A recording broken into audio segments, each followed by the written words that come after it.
Hello everyone, and you're very welcome back to the Justice for Aaron Brady campaign. We are going to embark now on a number of videos that highlight the false evidence that was used to gain a conviction, not only against our son Aaron, but in the upcoming sentencing of James Flynn. Now, this is something we've covered on numerous occasions before, but as we've always said, we're laying out the basics of the case and we'll go into more detail and break each part down, which will give you, the public, a clearer and a more detailed aspect of how the state and An Garda Síochána collaborated to create false evidence to gain false convictions. So the first we're going to look at is we're actually going to rerun a live video we done in conjunction with Gemma O'Doherty, and that was the drive from Monasterboice Inn to Termonfeckin Credit Union. And if I just bring this up on the screen here, you can see obviously this is the storyboard. Box one there is the storyboard created by the DPP and Garda Síochána, which is littered with inaccuracies and lies. And this storyboard was used to create and generate what we have said is a false conviction and an unsafe conviction. So what we're looking at this evening is Journey 2 in that storyboard, and it's from the Monasterboice Inn to Termonfeckin Credit Union. And as you can see there in box 3, that's the Google map. That's a little clip from Google Map, and it shows you the journey from Monasterboice Inn to Termonfeckin Credit Union. So what was allegedly was supposed to have happened, James Flynn's BMW drove past the Monasterboice Inn, which you will see in the upcoming video that we're going to roll into now in a minute, was a blob of light. There is no way on this earth anyone could ascertain in any way, shape or form if it was even a vehicle or a spaceship. You couldn't tell. It's absolutely ludicrous that Garda Síochána and the DPP were allowed to actually say that this was James Flynn's vehicle. And that happened at 1:18 a.m. on the morning of the 23rd of January 2013. And then 6 minutes later, as you can see from the map, at Termonfeckin Credit Union at 1:24, 6 minutes later, another vehicle, very difficult to ascertain what type of car this is. Again, we will show that in more detail as you look at the video that we're going to roll into now immediately after this. And the whole issue around this journey is that it is physically impossible.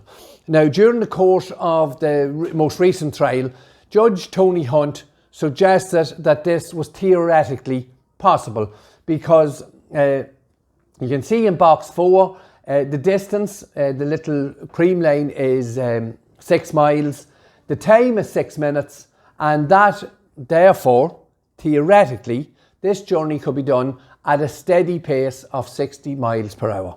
Theoretically, Judge Hunt, you are 100% correct. Practically, Judge Hunt, you haven't a clue. You are totally and completely wrong.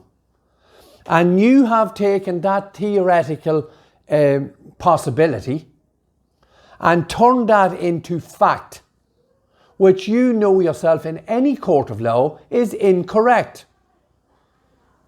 And the evidence you are putting forward to convict James Flynn and evidence that was put forward to convict our son Aaron Brady is factually wrong. Practically impossible. So we're going to roll into the little video where we actually done the drive live. And we were in contact with Gemma Doherty in her studio as we done the drive.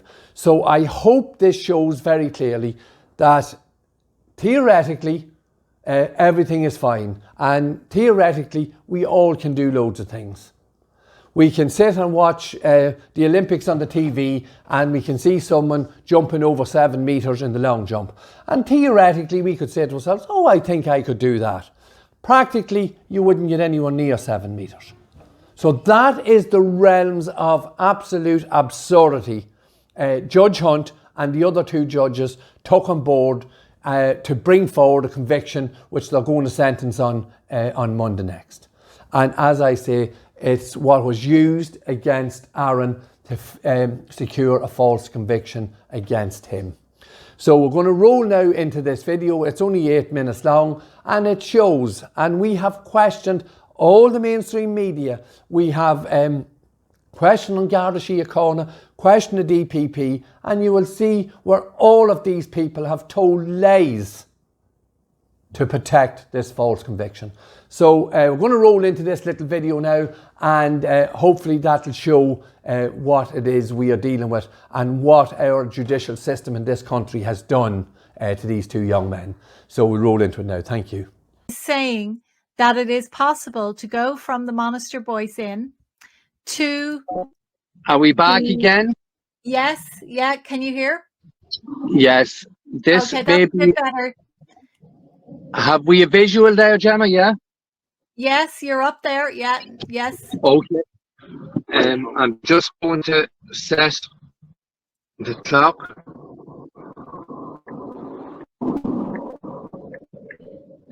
So Just we're approaching... Okay, yeah, you're approaching Monasterboice. Monasterboice Inn, and when we get to Monasterboice Inn here, so this is the... No, I think I've lost you there again, Tony. You keep going. So our stopwatch is running now. Okay. And we'll now do you're it. Going to be traveling. Just nice and quick. Speed limit or as near as possible. Yes, definitely. Yes. Okay. Okay. So you're making your way on journey number 2 from the Monasterboice Inn to Termonfeckin Credit Union. Hopefully the Gardaí won't come out and try and crash into you. And you're making nice progress there, Tony.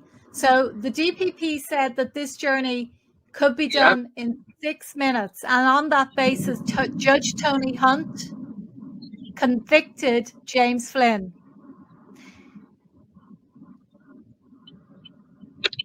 You're going at a nice steady I pace. think nice steady pace, yes. What time do you have on the clock there, Tony? It's very 1 minute 20 on the stopwatch. Can you see the stopwatch here? I don't think we can see it. Maybe we can, just about, yes. Right. Just about. Okay. I'm going to put it on full screen. How is that there now? So everyone can see. Keep going. Can you see the stopwatch now? Yes, yes, we can see it. Continue. I keep moving it. The interesting thing here, Gemma, is that Garda Kenna and all the members of Garda Síochána in Dundalk have told the court that they never done the time trials to confirm if the blobs of light on the CCTV footage was possible. So Garda Kenna told us on the road during the course of the trial that the Gardaí never done time trials on these roads. Okay. Have we still got you? Now, they didn't do time trials because it never actually happened. What you're witnessing never happened. And if people are wondering what the relevance of the Termonfeckin Credit Union is, it's just that at various locations they produced blobs of light.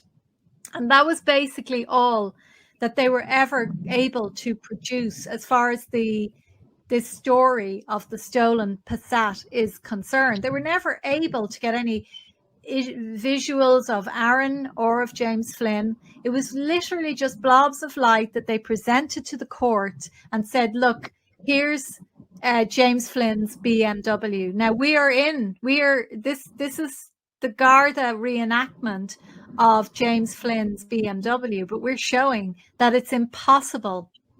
It is impossible even to go at speeds within the, you know, they're going fairly steady with a very experienced driver. And what time are you on there now, Tony? I'm on 3 minutes 50. Can you see that? We should be able to see that on your, I'll just put you back on full screen. Okay, yes, I think people can see that okay. Now, Brendan Brehan did suggest,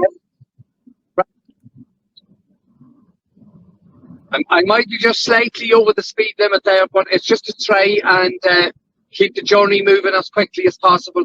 Brendan Brehan suggested that James Flynn, here's a humpback bridge also, I believe it would be traffic out. Watch out, the cars don't come out and crash and try and kill you, Tony.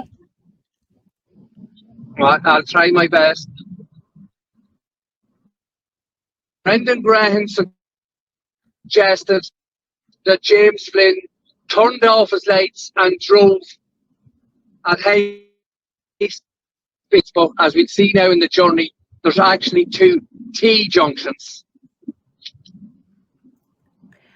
And I have done that journey with you recently, and I know it's impossible to do it in 6 minutes. It's just too fast. It's a very small country road. It's a windy little country road. Not that easy to see tonight in the dark, but you get the idea. We've all driven, we drive on those roads every day in this country, small secondary national road. Also important to note, Gemma, that on the night of January 2013, it was very wet and we were heading towards freezing temperatures. There was a heavy, there's some bad weather. Right, okay. You're into remote countryside there. Yeah, so we're coming up now to, now there we are, we're hitting the 6 minutes now, and the journey's not finished. And I'm actually touching 70 miles an hour there. Probably shouldn't tell on Garda Síochána that, but that's what it is. Well, they're incarcerating your son. I mean, I'm not encouraging anyone to break the speed limit, obviously. I would say keep within the speed limit. But they, I know you've an experienced driver.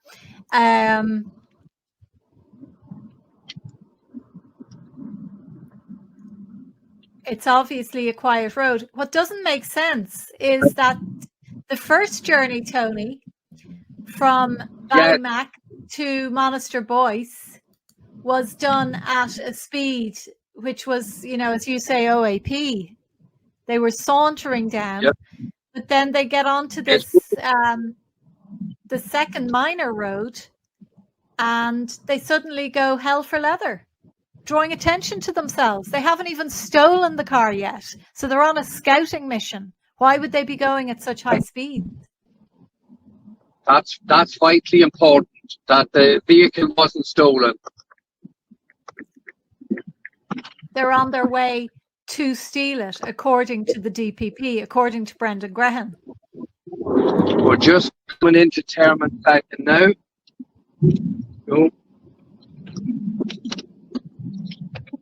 Okay, so remember that the Guardian have said 6 minutes at high speed, driving like, you know, whatever way they were driving, that this is possible. And I think Tony has proven that it is impossible. And I know you have done it several times. What time are you coming up there on your stopwatch? That's very fast. I've driven that quite fast at 7:56. So you'd have to take 25% off that to bring it down to 6 minutes and bring it down to the DPP. So I've driven that to take 2 minutes off that journey. I don't think would be physically possible. Possibly on a motorbike, but definitely not in a car, and definitely not when the vehicle allegedly that Aaron and Jimmy stole.